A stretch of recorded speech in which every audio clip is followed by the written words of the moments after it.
کہ کوئی بھی نبی نہیں گزرا مگر اس نے بکری ضرور چرائی ہے۔ پھر جب آپ صلی اللہ علیہ وسلم جوان ہو گئے تو تجارت کرنے لگے، کیونکہ بعض روایات میں مذکور ہے کہ آپ صلی اللہ علیہ وسلم صائب بن ابی صائب کے ساتھ مل کر تجارت کرتے تھے۔ آپ صلی اللہ علیہ وسلم بہترین ساجی تھے، نہ حجت بحث کرتے تھے نہ جھگڑتے تھے۔ آپ صلی اللہ علیہ وسلم معاملات میں حد درجہ امانت، سچائی اور پرہیز کے لیے مشہور تھے، اور زندگی کے سارے میدانوں میں آپ صلی اللہ علیہ وسلم کا یہی وتیرہ تھا۔ چنانچہ آپ صلی اللہ علیہ وسلم کا لقب ہی امین پڑ گیا تھا۔ آپ صلی اللہ علیہ وسلم کا یہی شعرہ سن کر حضرت خدیجہ رضی اللہ تعالی عنہ نے آپ کو تجارت کے لیے اپنے مال کی پیشکش کی۔ وہ شرف اور مال دونوں لحاظ سے قریش کی سب سے معزز خاتون تھیں اور لوگوں کو کچھ اجرت پر اپنا مال تجارت کے لیے دیا کرتی تھیں۔ انہوں نے پیشکش کے ساتھ یہ بھی عرض کیا کہ وہ آپ صلی اللہ علیہ وسلم کو سب سے اچھی اجرت دیں گی۔ آپ صلی اللہ علیہ وسلم نے ان کے غلام میسرہ کے ساتھ ملک شام کا سفر کیا۔ وہاں خرید و فروخت کی خوب نفع ہوا اور اس قدر برکت ہوئی کہ پہلے کبھی نہ ہوئی تھی۔ پھر مکہ واپس آئے اور امانت ادا فرما دی۔ ادھر حضرت خدیجہ رضی اللہ تعالیٰ عنہ نے امانت اور برکت کا یہ حال دیکھا تو دم بخود رہ گئیں۔ پھر میسرہ نے آپ صلی اللہ علیہ وسلم کے شیریں شمائل، بلند اخلاق اور کہا جاتا ہے کہ دھوپ میں 2 فرشتوں کے سایہ کرنے کا حال بیان کیا تو حضرت خدیجہ رضی اللہ تعالیٰ عنہ نے محسوس کیا کہ ان کا گوہر مراد انہیں مل گیا ہے۔ چنانچہ انہوں نے آپ صلی اللہ علیہ وسلم کے پاس اپنی ایک سہیلی کو بھیجا کہ شادی کی خواہش کا اظہار کیا۔ آپ صلی اللہ علیہ وسلم نے تجویز پسند کی اور چچاؤں سے گفتگو کی۔ انہوں نے حضرت خدیجہ رضی اللہ تعالیٰ عنہ کے چچا عمرو بن اسد کو پیغام بھیجا۔ بات طے ہو گئی اور بنو ہاشم اور سرداران قریش کی ایک مجلس میں 20 اونٹ اور کہا جاتا ہے 6 اونٹ مہر پر نکاح ہو گیا۔ خطبہ نکاح ابو طالب نے دیا جس میں اللہ کی حمد و ثنا کی، پھر آپ صلی اللہ علیہ وسلم کے فضل و شرف کا ذکر کیا۔ اس کے بعد ایجاب و قبول کے کلمات کہے اور مہر بیان کیا۔ یہ ملک شام سے واپسی کے 2 مہینے اور چند دن کے بعد کی بات ہے۔ اس وقت آپ صلی اللہ علیہ وسلم کی عمر 25 سال تھی اور حضرت خدیجہ رضی اللہ تعالی عنہ کی عمر مشہور قول کے مطابق 40 سال تھی۔ ایک اور قول یہ بھی ہے کہ 28 سال تھی، کچھ اور اقوال بھی ہیں۔ حضرت خدیجہ رضی اللہ تعالی عنہ کی شادی پہلے عتیق بن عائز مخرومی سے ہوئی تھی، مگر وہ انتقال کر گیا تو ابو حالہ تیمی سے ہوئی اور اس سے ایک بچہ بھی پیدا ہوا، مگر پھر ابو حالہ بھی انتقال کر گیا۔ اس کے بعد بڑے بڑے سرداران قریش نے شادی کرنی چاہی، مگر حضرت خدیجہ رضی اللہ تعالی عنہ راضی نہ ہوئیں، یہاں تک کہ اللہ تعالیٰ نے ان کو آپ صلی اللہ علیہ وسلم کے شرف زوجیہ سے نوازا اور ایسی سعادت عطا فرمائی کہ پہلوں اور پچھلوں سب کے لیے باعث رشک ٹھہری۔ حضرت خدیجہ رضی اللہ تعالی عنہ نبی علیہ السلام کی پہلی بیوی تھیں۔ ان کے جیتے جی آپ صلی اللہ علیہ وسلم نے کسی اور سے شادی نہ کی۔ آپ صلی اللہ علیہ وسلم کی تمام اولاد بھی ان ہی سے تھی، صرف ابراہیم ماریہ قبطیہ سے تھے۔ ان کی اولاد کے نام یہ ہیں: پہلے قاسم، پھر زینب، پھر رقیہ، پھر ام کلثوم، فاطمہ، پھر عبداللہ۔ کچھ لوگ تعداد اور ترتیب دونوں سے مختلف بتاتے ہیں۔ آپ صلی اللہ علیہ وسلم کے تمام لڑکے بچپن ہی میں انتقال کر گئے، البتہ تمام بچیوں نے عہد نبوت کو پایا، اسلام لے آئیں اور ہجرت بھی کی، اور سب کی سب آپ صلی اللہ علیہ وسلم کی زندگی ہی میں انتقال بھی کر گئیں۔ صرف حضرت فاطمہ رضی اللہ تعالی عنہ آپ صلی اللہ علیہ وسلم کے بعد 6 مہینے زندہ رہیں۔ آپ صلی اللہ علیہ وسلم کی عمر کا 35واں سال تھا کہ ایک زوردار سیلاب آیا جس سے خانہ کعبہ کی دیواریں پھٹ گئیں۔ یہ دیواریں ایک بار کعبہ میں آگ لگ جانے کی وجہ سے پہلے ہی کمزور ہو چکی تھیں۔ اب قریش مجبور ہوئے کہ از سر نو تعمیر کریں۔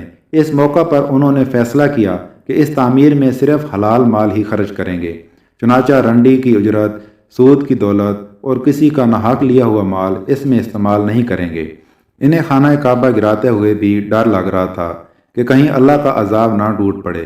بالآخر ولید بن مغیرہ نے یہ کہہ کر ڈھانا شروع کیا کہ اللہ مصلحین کو ہلاک نہیں کرتا۔ جب لوگوں نے دیکھا کہ اسے کچھ نہیں ہوا تو انہوں نے بھی ڈھانا شروع کر دیا اور حضرت ابراہیم علیہ السلام والی بنیاد تک گرا ڈالا۔ اس کے بعد تعمیر شروع کی۔ تعمیر کے لیے ہر قبیلہ کا الگ الگ حصہ مقرر تھا۔ اشراف اپنے کاندھوں پر پتھر لاتے اور ڈھیر لگاتے۔ آپ صلی اللہ علیہ وسلم اور آپ صلی اللہ علیہ وسلم کے چچا عباس رضی اللہ تعالیٰ عنہ بھی پتھر ڈھو رہے تھے۔ تعمیر کا کام باقوم نامی ایک رومی معمار کر رہا تھا۔ چونکہ مال اتنا جمع نہ ہو سکا تھا کہ عمارت حضرت ابراہیم علیہ السلام کی بنیادوں پر مکمل کی جا سکتی، اس لیے شمال کی طرف سے تقریباً 6 ہاتھ چھوڑ کر اس پر ایک چھوٹی سی دیوار اٹھا دی گئی تاکہ علامت رہے کہ یہ کعبہ کا حصہ ہے۔ اس کو حجر اور حتیم کہتے ہیں۔ جب دیوار حجر اسود تک اٹھ چکی تو ہر سردار نے چاہا کہ وہی حجر اسود کو اس کی جگہ رکھنے کا شرف حاصل کرے۔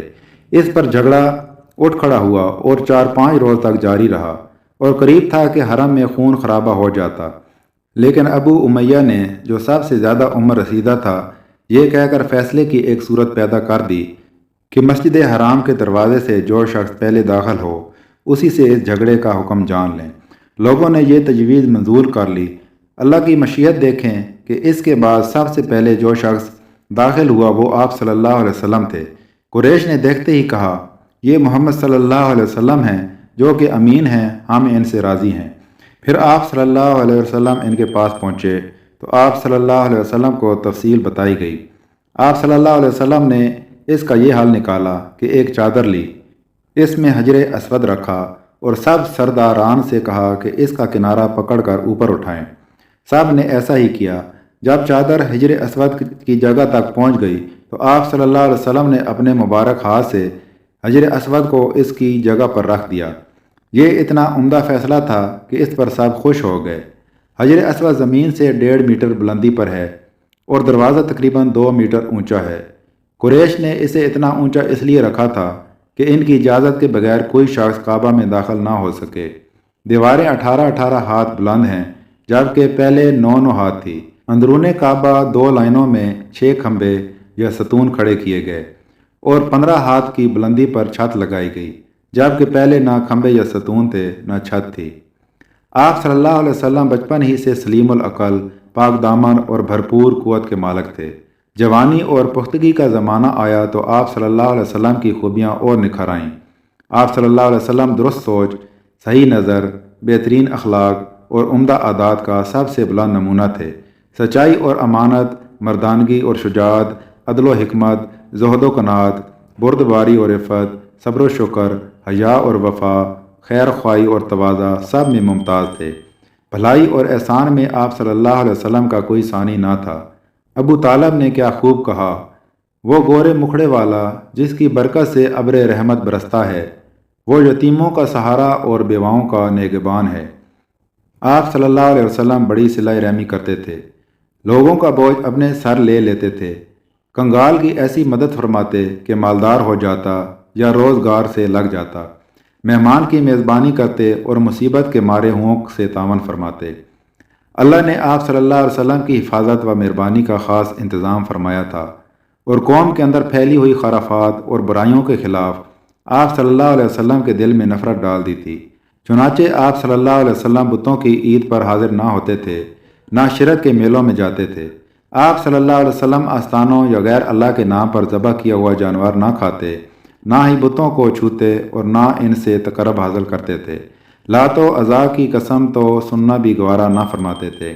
شراب نوشی اور کھیل کود کے مجلسوں سے آپ صلی اللہ علیہ وسلم انتہائی دور تھے۔ ایسی کسی مجلس میں آپ صلی اللہ علیہ وسلم نے کبھی شرکت نہ فرمائی، حالانکہ یہی مجلسیں جوانوں کی تفریح گاہ اور دوستوں کے لیے جائے ملاقات ہوا کرتی تھی۔ دوستو، اگلی ویڈیو میں آپ جان سکیں گے حضرت محمد صلی اللہ علیہ وسلم پر وحی کا نزول۔